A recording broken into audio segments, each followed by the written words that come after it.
आज की क्लास में मैं आपका वेलकम करती हूँ। इस क्लास में हम लोग हार्टलैंड थ्योरी देखेंगे। हार्टलैंड थ्योरी, जिसको हृदय स्थल सिद्धांत भी कहा जाता है, ये किसके द्वारा दिया गया था? ये सर हैलफोर्ड जॉन मैकिन्डर के द्वारा दिया गया था। ये कौन थे? ये ब्रिटिश भूगोलवेत्ता, शिक्षाविद और राजनेता था, जिन्होंने भू राजनीति और भू रणनीति दोनों की स्थापना करने में योगदान किया। और 1995 में इन्होंने लंदन स्कूल ऑफ इकोनॉमिक्स की स्थापना भी की और 1899 में भूगोल विद्यालय स्कूल ऑफ ज्योग्राफी की स्थापना में भी इनका महत्वपूर्ण योगदान है। 1904 में मैकिन्डर ने रॉयल ज्योग्राफिकल सोसाइटी इतिहास का भौगोलिक दूरी क्षेत्र इस सब्जेक्ट पर एक शोध पत्र प्रस्तुत किया था, जिसे बाद में इसी शोध पत्र में उसने अपने सिद्धांत को भी प्रतिपादित किया। शुरुआत में इसने जो नाम दिया था वो था धुरी क्षेत्र, बाद में इसने हार्टलैंड नाम दिया। इसलिए मैकिन्डर का योगदान भू राजनीति के अध्ययन के क्षेत्र में महत्वपूर्ण माना जाता है। और प्रारंभ में इस थ्योरी को अधिक ध्यान नहीं दिया गया, लेकिन बाद में विदेशी नीति और विदेशी संबंध में इसका प्रभाव पड़ा, जिसके कारण इस नीति पर लोगों का ध्यान गया। 1919 में इसने और एक लघु पुस्तक जारी किया, जिसका नाम था डेमोक्रेटिक आइडियल्स इन रियलिटी। इस पुस्तक में इनका एक प्रसिद्ध उद्धरण था, जिसे इस प्रकार से उन्होंने कहा था: जो पूर्वी यूरोप पर शासन करता है वह हार्टलैंड पर नियंत्रण रखता है, जो हार्टलैंड पर शासन करता है वह विश्वद्वीप पर नियंत्रण रखता है, और जो विश्वद्वीप पर शासन करता है वह पूरे विश्व पर भी शासन करता है। उनके अनुसार ये जो हार्टलैंड क्षेत्र या धुरी क्षेत्र है, ये इम्पोर्टेंट था। तो यहाँ पर हम लोग इस डायग्राम से समझेंगे कि ये जो मैंने पूर्वी यूरोप लिखा है वो हार्टलैंड क्षेत्र है। ये जो पूर्वी यूरोप क्षेत्र है, यहाँ इस क्षेत्र को मैकिन्डर ने इम्पोर्टेंट माना।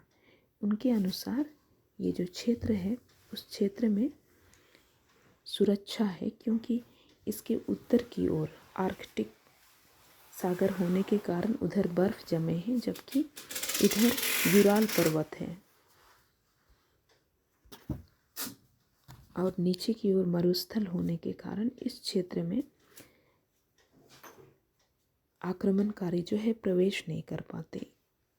और मैकिन्डर ने ये भी बताया कि किस प्रकार 5वीं से लेकर 16वीं शताब्दी के बीच में कई सारे एशियन जो आक्रमणकारी थे वे आए, लेकिन इस क्षेत्र में प्रवेश नहीं कर पाए। वे इसके दक्षिण और इसके पश्चिम और पूर्वी ओर आक्रमण किए, लेकिन इस क्षेत्र में जो ये पूर्वी यूरोप का क्षेत्र है उस ओर कभी भी किसी ने आक्रमण नहीं कर पाया। इसीलिए मैकिन्डर के अनुसार ये क्षेत्र इम्पोर्टेंट था। इसी क्षेत्र के बारे में उसने कहा कि यदि कोई पूर्वी यूरोप पर शासन करेगा तो वो हार्टलैंड पर भी शासन करेगा। तो हार्टलैंड जो था मैकिन्डर के अनुसार ये मूल हृदय स्थल जो लिखा है उस एरिया को उसने हार्टलैंड कहा। तो उनका कहना था कि यदि कोई पूर्वी यूरोप यहाँ पर शासन करता है तो ये जो हार्टलैंड का क्षेत्र है वहाँ भी शासन करेगा। फिर इन्होंने और भी कुछ शब्द इस्तेमाल किया, उसको हम लोग देख लेते हैं। विश्वद्वीप, इन्होंने विश्वद्वीप इस क्षेत्र को कहा। ये जो हमें अफ्रीका के ऊपर जो शेडेड है उस क्षेत्र को कहा, यानी कि अफ्रीका का उत्तरी भाग और यहाँ पर यूरेशिया का उत्तरी भाग, इस क्षेत्र को उन्होंने विश्वद्वीप कहा। उनके अनुसार यदि कोई धुरी क्षेत्र पर या हार्टलैंड पर शासन करता है तो वो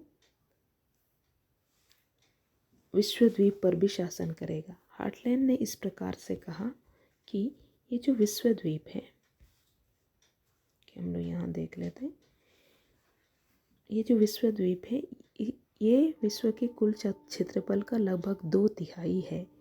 और दूसरा बात, विश्व के 50% से अधिक संसाधन पर नियंत्रण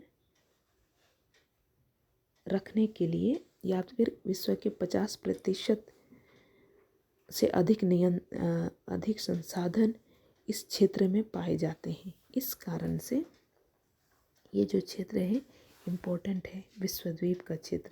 इसीलिए जो पूर्वी यूरोप पर शासन करेगा वो हार्टलैंड पर शासन कर पाएगा, और जो हार्टलैंड पर शासन करेगा वो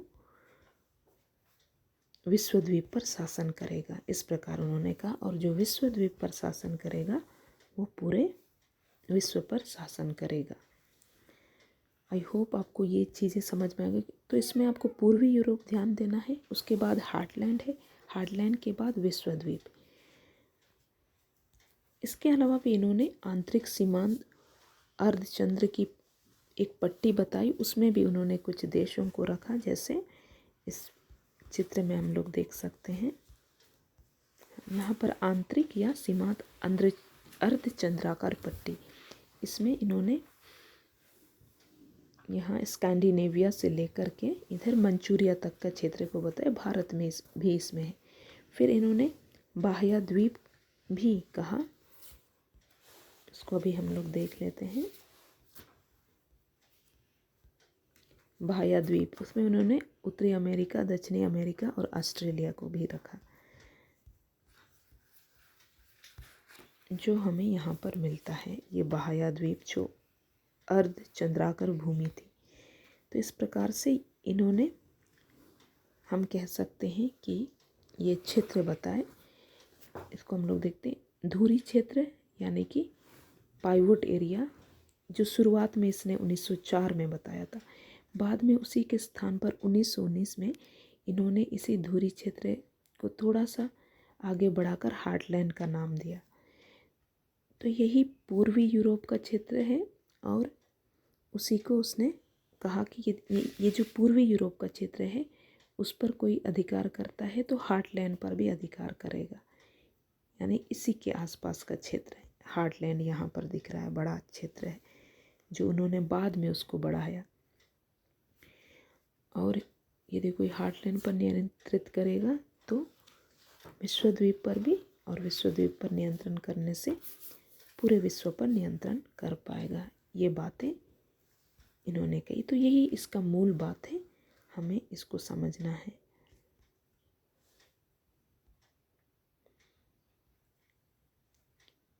इन्होंने क्या कारण बताया, जैसे इसको हम पहले भी बताए कि हार्टलैंड उत्तर में बर्फ से घिरा है, दक्षिण में पर्वत और मरुस्थल से समुद्री शक्ति से सुरक्षित है। उनका कहना था कि हार्टलैंड जो क्षेत्र है वो उत्तर में बर्फ से ढका हुआ है और दक्षिण में पर्वत और मरुस्थल है, इसलिए यहाँ पर कोई भी समुद्री शक्ति प्रवेश नहीं कर सकती। इसलिए ये जो क्षेत्र है वो किला की तरह सुरक्षित है। यहाँ पर यदि कोई यहाँ पर अपना गढ़ जमाता है तो वो किला जैसा है, वहाँ पर कोई भी आक्रमणकारी उसे हमला नहीं कर पाएगा।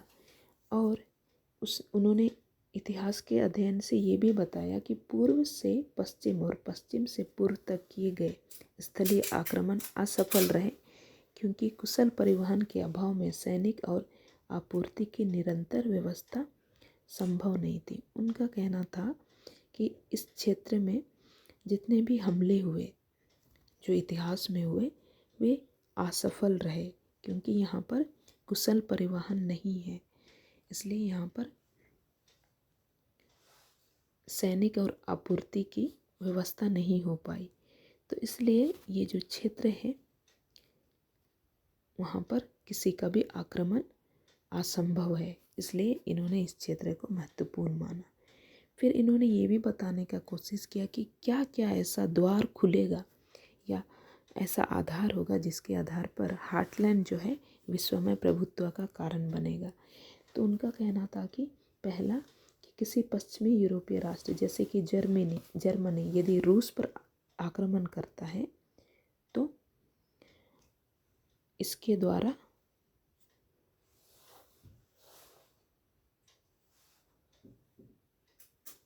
जर्मनी उस क्षेत्र में अपना प्रभुत्व कर सकता है, पूर्वी यूरोप के क्षेत्र में, और हार्टलैंड पर अपना कब्जा करके विश्व पर प्रभुत्व कर पाएगा। दूसरा, यदि रूस और जर्मनी के बीच में गठबंधन हो, यदि हम लोग रूस को देखें और जर्मनी को देखें तो यदि उन दोनों के बीच में गठबंधन हो जाता है तब भी यहाँ पर वो अपना विश्व में प्रभुत्व जमा सकता है, रूस और जर्मनी का गठबंधन।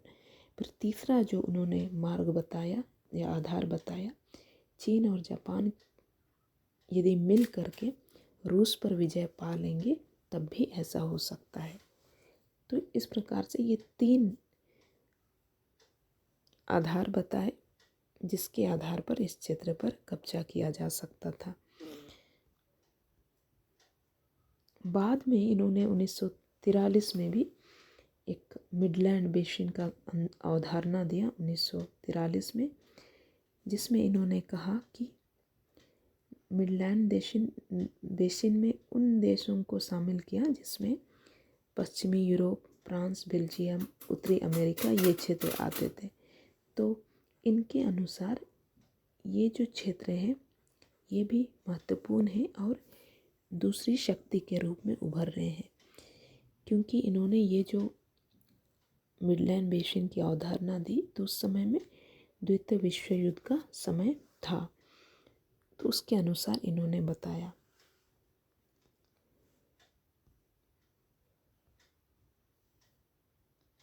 इस सिद्धांत की प्रासंगिकता वर्तमान समय में भी है और कुछ आलोचनाएं जरूर हुई है, लेकिन फिर भी ये इम्पोर्टेंट माना जाता है।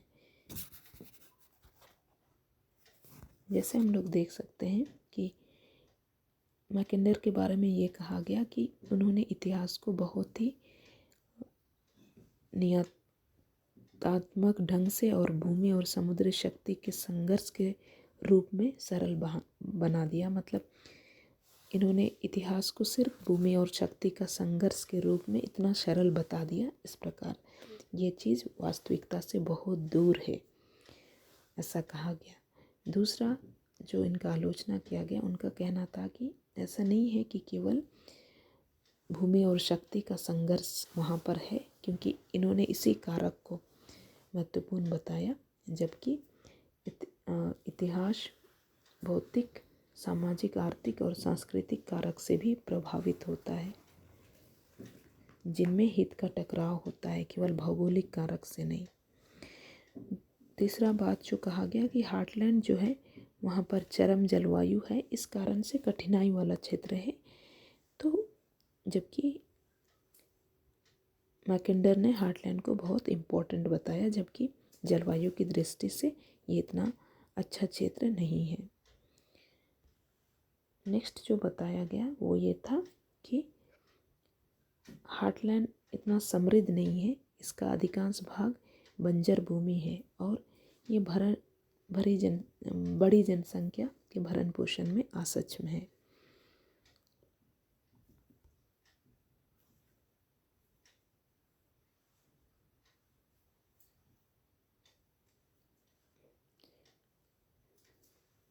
फिर इतिहास में जो भौगोलिक कारण बताए मैकेंडर ने, उसके बारे में संदेह किया गया। कहा गया कि यदि मानव प्रगति करे और प्रौद्योगिकी के द्वारा उस वहाँ पर जो बाधा थी उसको हटा सकता है, वहाँ पर जो लोग प्रवेश नहीं कर पा रहे थे पूर्वी यूरोप क्षेत्र में, उसको वो दूर कर सकता है। जैसे कि संभावनावादी विचार भी इस प्रकार से कहता है कि मनुष्य विभिन्न साधनों द्वारा बाधाओं को दूर कर सकता है, तो बाधाएं दूर की जा सकती है। फिर मैकेंडर के द्वारा जो मानचित्र प्रस्तुत किया गया था उसमें पृथ्वी को समतल रूप में दिखाया गया था, तो ये भी कहा गया कि विश्व जो है समतल नहीं है लेकिन गोलाकार है। यदि हम लोग वर्तमान में देखें तो वर्तमान में इसकी क्या प्रासंगिकता है, यदि हम लोग देखें, पहला तो रूस और अमेरिका के बीच में मध्य एशिया और पूर्वी यूरोप के जो कुछ हिस्से हैं उसको लेकर हमेशा रणनीतिक प्रभाव देखने के लिए मिलता है। जैसे अभी भी हम लोग देखेंगे कि 2014 में रूस द्वारा कीमिया का अधिग्रहण करने और वर्तमान यूक्रेन संकट और पूर्वी यूरोपीय देशों में नाटो सदस्य की बढ़ती मांग में देखा जा सकता है। जब भी कोई देश, पूर्वी यूरोपीय देश जो रूस के आसपास का क्षेत्र है, वो नाटो की सदस्यता ग्रहण करता है, तो इसके कारण रूस और अमेरिका के बीच में हमेशा संघर्ष होते रहता है। तो इससे भी हम लोग जान सकते हैं कि मैकेंडर का जो सिद्धांत था वो महत्व रखता है, क्योंकि इन्होंने कहा था इस बात को कि इस क्षेत्र में यदि कोई कब्जा करता है तो वो पूरे विश्व को भी नियंत्रित करेगा। अभी जैसे यूक्रेन ने नाटो की सदस्यता ग्रहण की तो उसके ऊपर रूस आक्रमण कर रहा है। ये नाटो क्या है? नाटो संयुक्त राज्य अमेरिका और उसके साथ में कुछ देश मिल कर के सैन्य गठबंधन बनाए, उसी संगठन को नाटो कहा जाता है। तो इसको लेकर के हमेशा रूस और अमेरिका के बीच में संघर्ष चलते रहता है। दूसरा, यूरेशिया में विशेष रूप से चीन का जो प्रभाव है और बेल्ट एंड रोड इनिशिएटिव के तहत बड़े बुनियादी ढांचा परियोजना की प्रगति में देखा जा सकता है। यूरेशिया के क्षेत्र में चीन ने बेल्ट एंड रोड इनिशिएटिव के रूप में बड़ा बुनियादी ढांचा परियोजना बनाया है। तो इस प्रकार देखते हैं कि चीन भी जो है इस हार्टलैंड के क्षेत्र में अपनी बड़ी बुनियादी ढांचा को बनाने की कोशिश कर रहा है और इस प्रकार इस क्षेत्र का राजनीतिक महत्व है। और फिर अगर हम लोग देखें तो वर्तमान समय में IOR यानी कि भारतीय महासागर क्षेत्र, इंडियन ओशियन रीजन कहा जाता है, जो हिंद महासागर के आसपास भारत की जो स्थिति है उस क्षेत्र में भारत, जहाँ पर भारत अग्रणी भूमिका में, वो क्षेत्र बहुत इम्पोर्टेंट हो गया है। क्योंकि यहाँ पर बहुत सारे देशों की सहभागिता बढ़ रही है और बहुत सारे तटीय देश हैं जहाँ पर सैन्य अड्डे और आर्थिक निवेश बढ़ते जा रहा है। लोग उस क्षेत्र में अपना कब्जा करने की कोशिश कर रहे हैं IOR के क्षेत्र में, यानी इंडियन ओशियन रीजन में, जो हिंद महासागर के आसपास का क्षेत्र है। और ऐसा माना जा रहा है कि ये जो इंडियन ओशियन रीजन है वो नया हार्टलैंड के रूप में माना जा रहा है। और अभी अगर हम लोग देखें तो ये 4th पॉइंट है, यहाँ नहीं है। तो वर्तमान समय में विश्व जो है एक ध्रुवीय ना रह गया, यानी ऐसा नहीं कि शक्ति केवल एक राष्ट्र तक सीमित है, लेकिन बहुध्रुवीय हो गया। जापान भी शक्ति के रूप में उभरा है, अमेरिका तो है ही, और उसके साथ में चीन, रूस, ये सभी शक्ति के रूप में उभर रहे हैं। तो इस प्रकार हम लोग कह सकते हैं कि वर्तमान समय में एक ध्रुवीय से लेकर के से आगे बढ़कर बहुध्रुवीय विश्व की ओर बढ़ रहा है। तो ये भी हार्टलैंड के सिद्धांत को बताता है कि किस प्रकार पहले ही इस बात की अनुमान लगाया गया था कि हर एक देश जो है अपने प्रभुत्व को विश्व पर कायम करना चाहता है।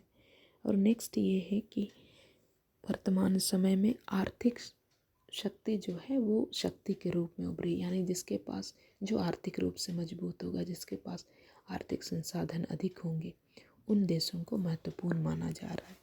अभी यदि देखें तो विश्व शक्ति के रूप में अमेरिका हमें दिखता है, जिसके पास आर्थिक शक्ति भी है, दूसरा इसके पास सैन्य गठबंधन भी है।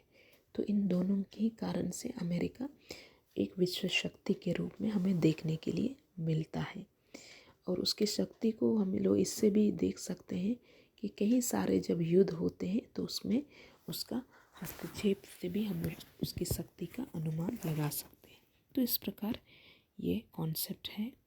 आई होप आपको ये कॉन्सेप्ट क्लियर हुआ होगा।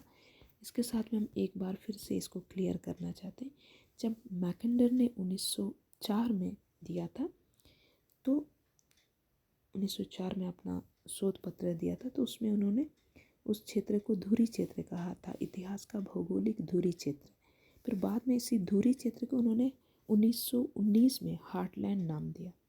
और हार्टलैंड नाम देने के बाद 1943 में उन्होंने हार्टलैंड को तो हार्टलैंड ही रहने दिया, लेकिन एक नया कॉन्सेप्ट उसने जोड़ा जो मिडलैंड बेसिन का कॉन्सेप्ट था। तो वो अलग था, उसमें दूसरे राज्य थे जो सेकंड या फिर दूसरी शक्ति के रूप में उभर सकते हैं, उनके बारे में उन्होंने बताया था। आई होप ये कॉन्सेप्ट आपको क्लियर हो गया होगा। Thank you.